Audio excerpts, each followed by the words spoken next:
Bienvenidos luciferianos del mundo a CDA. Mi nombre es Abel y permítanme introducirlos a un mundo lleno de crimen real, fenómenos paranormales y ovni, conspiraciones, críptidos, sectas y sobre todo mucho misterio. El día de hoy, en conmemoración a nuestro ya conocido mes del ovni, nos vamos a centrar en un famoso bosque donde el silencio pesa, las ramas crujen y las sombras parecen moverse más de lo normal. Uno de esos lugares es Rendlesham, en Inglaterra, un rincón rodeado por dos bases militares en donde, en teoría, la seguridad y el orden son la ley. En teoría, porque en diciembre de 1980, este bosque dejó de ser ideal para dar un paseo con tu perro y se convirtió en el epicentro de lo que muchos llaman el Roswell británico. Luces extrañas, radiación, grabaciones militares, mensajes en código binario y soldados que juraron ver algo.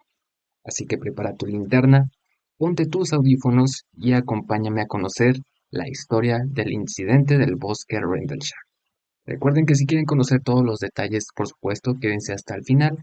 Y si les gustó este tema o algún otro que ya haya hecho en este podcast, por favor suscríbanse en YouTube y en todas las plataformas de podcast en donde van a poder encontrar este contenido, que de hecho ya pueden encontrarnos en Apple Podcast. Recientemente ya nos aceptaron el contenido, ya lo publicaron y si buscan en esta plataforma van a poder encontrar los nuevos episodios y los antiguos. Además de que les voy a dejar todos los links en la descripción para que puedan ir a seguir mis cuentas personales y las del podcast para que no se pierdan de ningún detalle. Pero bueno, sin más por el momento, creo que es necesario que entremos directo con la información. Así que vamos a ponernos un poquito en contexto y les voy a pedir que se imaginen lo siguiente. Es el condado de Suffolk, Inglaterra. Más precisamente el bosque Rendlesham, un lugar tranquilo, bueno, no tan tranquilo, como puede ser un bosque rodeado por bases militares. Al sur del bosque se encontraba el aeródromo de Goodrich, creado en 1943 por la RAF para recibir aviones dañados durante la Segunda Guerra Mundial. Luego, esta base fue cedida a los Estados Unidos cuando la Guerra Fría empezó a calentarse, porque nada dice amistad como prestar tu aeropuerto para estacionar aviones con bombas. Al norte, la base Ben Waters. Allí vivían militares que seguían el protocolo rigurosamente, mientras que otros ya tenían casa propia en Ipswich o cerca de la base, lo que hacía que el lugar tuviera más movimiento que una feria de pueblo. Y así, entre patrullas, radares y soldados con más café que sueño, llegamos al 26 de diciembre de 1980, apenas un día después de la Navidad, cuando los militares pensaban que su mayor sorpresa sería encontrar calcetines nuevos en el árbol. Pero no. A las 3 de la mañana, el soldado John Burroughs, un novato con apenas un año y medio de servicio, y su jefe de patrulla, Bud Stevens, estaban en la puerta este de Goodrich. Todo normal, hasta que un vecino reporta que vio una luz ovoide en su jardín. Algo raro, pero bueno, Inglaterra está llena de cosas raras. Fish and chips, fantasmas educados y ahora luces extrañas. Sin embargo, de pronto comenzaron a ver unas luces a kilómetro y medio al este de la base, sobrevolando el bosque a muy baja altura. Estas cambiaban de color rojo a blanco y luego azul. Nada de luces navideñas bonitas. Esto parecía ser serio. ¿Qué sería este fenómeno? ¿Un avión en problemas? ¿Un ovni? ¿O simplemente el peor Santa Claus del mundo? La teoría del avión incendiado fue la más lógica al principio.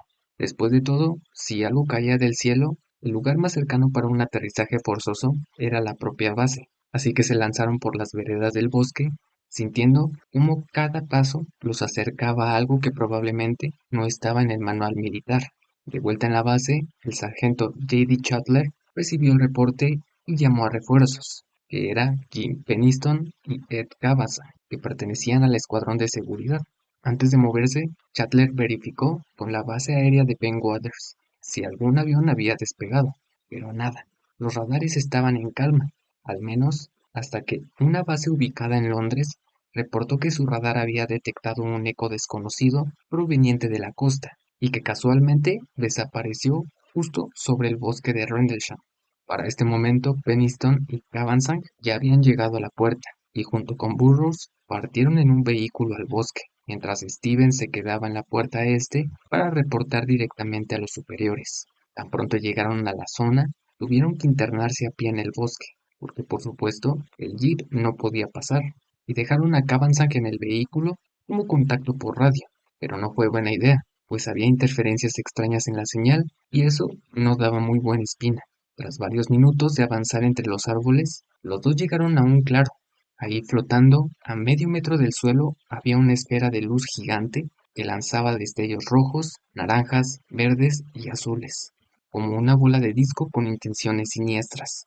El aire parecía más denso, casi eléctrico, hasta que la esfera explotó en un destello cegador y ambos se tiraron al suelo, convencidos de que aquello era un ataque. Pero la historia apenas empezaba a ponerse rara.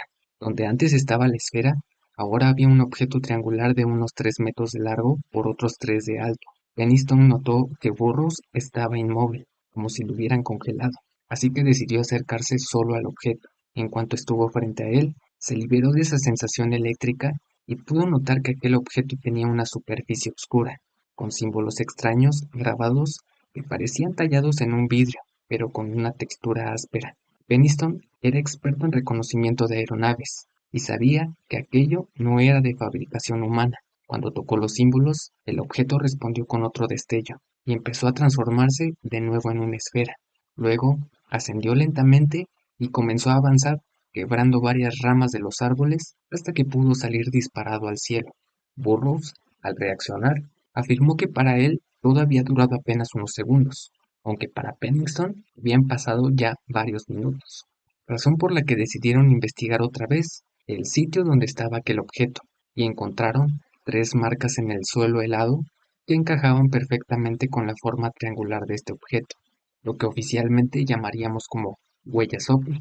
Las bases cercanas estaban listas para enviar escuadrones de rescate, pues el equipo que había ido a investigar llevaba aproximadamente 45 minutos perdidos sin dar una señal, pero no fue necesario. El trío regresó antes de que se pusieran en marcha todas las camionetas, pero antes interrogaron a Cavanzag, el testigo más externo, que solo reportó explosiones luminosas junto a un par de luces que estaban estáticas en el cielo. Por otro lado, Burroughs y Peniston, al ser los únicos testigos, tuvieron que brindar un informe que fue registrado en las bitácoras militares, pero este había sido tan detallado que llegó al coronel Charles Halt, quien se interesó lo suficiente para iniciar interrogatorios formales que fueron oficializados en varios reportes. Pero aquí viene el primer plot twist, porque cuando Halt regresó a su oficina, el informe y las bitácoras del incidente habían desaparecido. ¿Quién robaría papeles importantes de una base ultra secreta? Exacto, alguien con un pase VIP y con muchas ganas de que esto no saliera a la luz.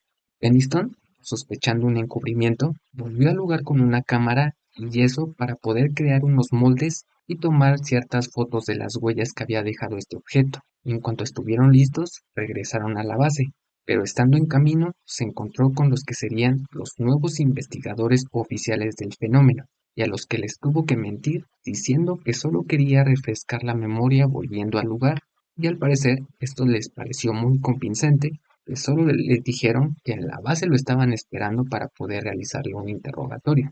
Los que estaban a cargo estaban bastante nerviosos, ya que el movimiento al interior y al exterior de la base era muy evidente. Algo estaba ocurriendo y se estaban esforzando demasiado para que la situación se contuviera. Esa misma noche, los altos mandos y varios militares estaban en el bar Budis, bastante concentrados en la cerveza y no en la defensa nacional, hasta que aproximadamente a las 11 de la noche, un soldado irrumpió en el lugar para decirle a Hal, han vuelto. Y no hablaba de los Beatles, hablaba de las luces. Halt organizó un equipo para que llevara faros de gasolina, grabadoras de voz, cámaras y contadores Geiger a la zona reportada. El problema era que los faros no funcionaban a pesar de estar llenos de gasolina, una mala señal. Pero aún así, continuaron con la misión de reconocimiento y comenzaron a medir la radiación en el ambiente. Pero todo estaba normal hasta que encontraron niveles 10 veces más altos en las marcas del suelo y 20 veces más en el centro en donde había estado aquel objeto triangular. Además, árboles cercanos mostraban daños en sus ramas y la radiación se disparaba cuando estaban cerca. En medio de la exploración se empezaron a escuchar ruidos extraños, que atribuyeron a animales del bosque o animales de las granjas aledañas, hasta que todo quedó en silencio. Entonces apareció una luz blanca casi amarillenta, parpadeando cada 5 segundos y jugueteando entre los árboles. Justo cuando estuvo sobre ellos, soltó unas chispas y la luz se dividió en 5 luces más pequeñas y de distintos colores. Estas se movían entre los árboles, proyectando una luz hacia el suelo, como si estuvieran buscando algo o a alguien. La curiosidad ganó al sentido común, y el equipo del coronel Hunt siguió las luces hasta una granja y luego a un arroyo, donde la radiación volvió a elevarse. Algunas luces permanecían estáticas, otras lanzaban rayos y se apagaban. Incluso se acercaron a la base aérea, moviéndose sin restricciones y como si estuvieran escaneando algo que estuviera en la base. Por otro lado, en el bar Goodies, se acabó la fiesta cuando uno de los altos mandos de la base no pudo contener la curiosidad al movimiento militar de la base, pues jeeps iban y venían e incluso se corría el rumor que algunos aviones caza estaban listos por despegar. El coronel, bastante escéptico, salió del bar y pudo ver una de las esferas de luz patrullando en el cielo. Tras 4 horas, las luces se fueron perdiendo en el cielo y a gran velocidad, pero lo que siguió fue bastante predecible, que fueron interrogatorios exhaustivos y un encubrimiento que incluyó confiscar la grabadora de Halt, dejando solo 18 minutos de audio de las 4 horas originales, y por supuesto extraviando prácticamente todas las fotos del fenómeno, aunque sí se pueden recuperar un par de fotos que están en la red. De hecho, solamente hay una o dos, pero de igual manera la calidad no es suficiente como para poder observar con claridad el fenómeno. Y de hecho, esta grabación de HALT también la van a poder encontrar disponible en YouTube, aunque sí se llegan a escuchar ciertas cosas, no es lo suficientemente buena como para poder demostrarnos algo, comprobarnos que pasó exactamente lo que nos contaron estos militares el 26 de diciembre en Rendlesham. Pero bueno, esto ya va a quedar en consideración e incluso les voy a dejar el link de la grabación en la descripción para que puedan ir a checarla y escucharla los 18 minutos si quieren descubrir algunos detalles extra. Al día siguiente, un trabajador forestal llamado Vince Turk recibió la visita de dos hombres de unos 30 años aproximadamente. Venían en un auto elegante y estaban vestidos con trajes en color negro. Lo interrogaron sobre las luces y en dónde había estado y si había escuchado algo.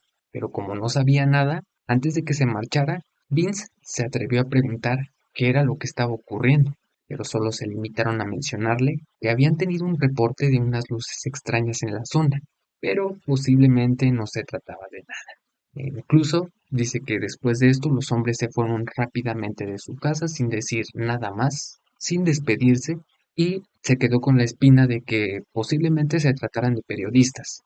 Entonces los días posteriores estuvo comprando el periódico, estuvo tratando de informarse con los vecinos de la localidad para ver si ya había salido su entrevista, que quería tenerla ahí registrada. Pero con el paso de los días se dio cuenta de que nunca se dio una noticia o algún informe sobre estas luces extrañas. Entonces lo dejaron con muchas más dudas de qué fue esta entrevista que le hicieron o quiénes fueron los que le hicieron esta entrevista. Incluso el fenómeno no se reportó en los días siguientes o en las semanas. Pasaron más de 3 años para que se pudiera reportar algo en los periódicos de Inglaterra. De hecho, fue el periódico The UK News of the World que colocó la primera nota con el título OVNI aterriza en Suffolk, pero solamente fue hasta 3 años después del incidente. Con el tiempo, los testigos principales fueron trasladados a otras bases o dados de baja, mientras Burroughs y Peniston decidieron guardar silencio para proteger sus carreras militares, aunque ambos desarrollaron un estrés postraumático, en especial Peniston, que tuvo el contacto con el objeto y decía mantener una sensación electrificante que le provocaba algunas visiones que contenían muchos números 1 y 0, que decidió transcribirlos en una libreta hasta que décadas después, mientras platicaba con un conocido, recordó estas combinaciones de números y por consejo del amigo decidió llevarlos a un programador, que introdujo el código en un software y reveló un mensaje que decía lo siguiente: Exploración de la humanidad continúa para el avance planetario. Ojos de nuestros ojos, origen, año 8100. acompañado de coordenadas que coincidían con sitios como las pirámides de Giza, las líneas de Nazca y el templo de Apolo en Grecia, lo cual es bastante extraño y llega a tener muchas coincidencias con otros casos en los que tienen visiones y llegan a ver ciertas estructuras piramidales de la antigüedad, ya sea aquí en México, como puede ser Teotihuacán, Chichén Itzá, las pirámides de Giza, o incluso hasta Machu Picchu o algunas otras civilizaciones antiguas han tenido este tipo de estructuras que se repiten mucho en las historias ufológicas. Durante muchos años, el Ministerio de Defensa terminó archivando este caso, a pesar de que Nick Pope, que es un ufólogo e investigador, descubrió varios informes de las bases aledañas detectando este objeto, pero oficialmente la conclusión fue que eran luces extrañas sin un origen determinado. Entre las teorías más débiles encontramos una que dice que los militares estaban borrachos o drogados, y aunque sí debe de haber algunas excepciones, no sería un comportamiento normal, pues al menos la mitad de los agentes tendría que haber estado en estas condiciones. Eso sin mencionar a la policía de Suffolk, que también fue testigo de estas luces porque se pasó el reporte y asistieron horas después y lograron ver algunas de estas esferas volando en el aire. Y también el personal de otras bases, como lo decía, en una base militar de Londres detectaron el eco del radar. Entonces, si nos vamos a esta teoría, también el personal de esa base tuvo que haber estado o drogado o borracho. Entonces sería mucha coincidencia. Otra explicación estaba relacionada con la luz del faro de Orford, que posiblemente se había distorsionado esa noche debido a que había mucha neblina en el bosque. Claro, porque todos sabemos que la niebla produce triángulos de 3 metros con hendiduras en la tierra y radiación localizada totalmente normal. E incluso se llegan a sacar otro tipo de teorías un poco más locas, en las que mencionan que en este tipo de bases aéreas estaban realizando proyectos meteorológicos, en los que estaban bombardeando las nubes con yoduro de sodio y otros químicos para que pudieran hacer llover en ciertas zonas del mundo. Incluso mencionan a un supuesto psicólogo, que ahorita no recuerdo el nombre exactamente, pero mencionan que él estaba trabajando en un supuesto rayo que lograba disparar a las nubes y este provocaba una lluvia. Y esto serviría como básicamente un ataque militar, ya que durante una guerra este rayo fue probado para poder hacer llover en una zona en la que no era normal y como en esta zona se ocupaba para el tránsito de mercancías y de armas para abastecer a la región, pues al caer esta lluvia enorme imposibilitó el avance de las armas, de la comida, de lo que sea, y con esto debilitaban al enemigo. Pero lo interesante viene en el momento en el que se activa o se utiliza este supuesto rayo, ya que mencionan que después de utilizar el rayo, ovnis comenzaron a llegar a la base y a rodearla, como si estuvieran escaneándola o como si hubieran llegado a ver qué pedo, qué estaban haciendo con el clima. Entonces, pues, está esta historia, de hecho, la estoy investigando para futuros programas porque me pareció muy interesante. Y mencionan que en esta base, que es la de Goodrich y en la de Bedwaters, también se estaban llevando a cabo este tipo de experimentos meteorológicos. Entonces dicen, si hay posibilidad de que en ese momento donde se utilizó este rayo llegaron los ovnis, es posible que al realizar la misma prueba o el mismo experimento, pues llegaran estos supuestos ovnis a la base aérea. Pero bueno, esa es una de las teorías que se pueden encontrar en internet y que se debaten mucho en los podcasts y videos que se encuentran en la red. Así que como yo me recabo a recopilar toda la información, pues solamente quiero exponerles las teorías, no quiero decir que sean correctas o que esto confirme algo, pero pues es un punto de vista bastante interesante. Con los años, Halt, Burroughs y Penniston publicaron su versión de su historia en un libro titulado como The Rendlesham Enigma, Book One Timeline, el cual contiene pues todas las bitácoras y todas las anotaciones que llevaban como protocolo militar, lo cual hace el relato un poco más exacto, ya que tenemos las horas, los días, el momento exacto, qué es lo que estaban haciendo cada uno de los que estaban involucrados en la base aérea, lo cual llega a sorprender muchísimo.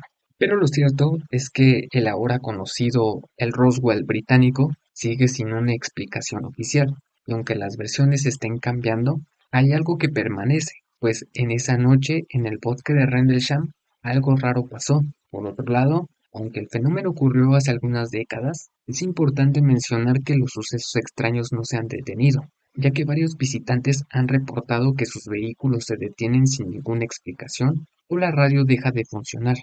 Además, han vuelto a encontrar marcas de quemaduras en los árboles y varios reportes de luces merodeando el bosque.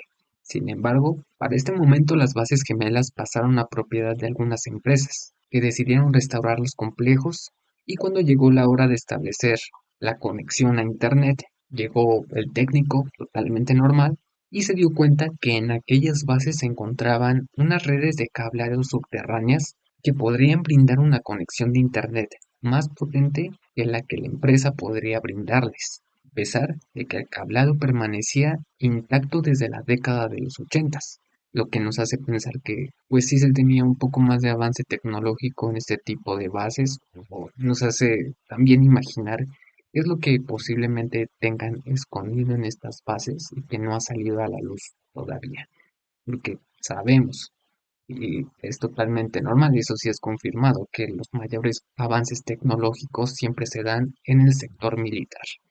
Entonces es posible que sí ya tengan algunos avances que van a salir en los próximos años, pero pues todavía estén en prototipo, digamos. Entonces pues este técnico encontró este cableado, dice que era súper avanzado, y si nos vamos un poquito a las teorías locas, al tener esta tecnología un poquito más avanzada a este tiempo, pues pudo traer la atención de los ovnis o de estas entidades o criaturas para ver qué pedo que estaba pasando en esta base militar. Por otro lado, el sitio quedó marcado por esta increíble historia, y de la misma manera que el Roswell en Nuevo México, decidieron transformarlo en una zona turística, en la que colocaron un sendero ovni que te guía por los lugares que recorrieron los militares y en donde se encontró el objeto triangular. Y para darle más realismo, en el 2014 un artista creó una réplica de dicho objeto, basándose únicamente en los relatos y los dibujos de los testigos. Y de hecho hay muchísimas fotos de este objeto que está ahí en medio del bosque, lo cual está muy chingón y parece una escultura. Entonces es como un punto ya marcado que si vas a Rendlesham o a Inglaterra, pues tienes que ir a visitar el OVNI y tomarte unas fotitos. De hecho, si hay alguien del público que nos esté escuchando y ha tenido la oportunidad de ir por allá o viven cerca y han ido a tomarse fotos a este lugar, pues por favor envíanosla para que podamos compartirlo y ver un poquito más de cerca algunos detalles que pues, no se llegan a ver en las imágenes de internet. Y bueno, a pesar de todo esto, aún en años recientes se han podido obtener nuevas versiones y evidencias. Por ejemplo, en 2015 se obtuvieron nuevos testimonios de soldados de la base que se negaron a hablar en ese momento, hasta que estuvieron retirados, y todos coincidían en la misma descripción de la luz, hasta en los colores.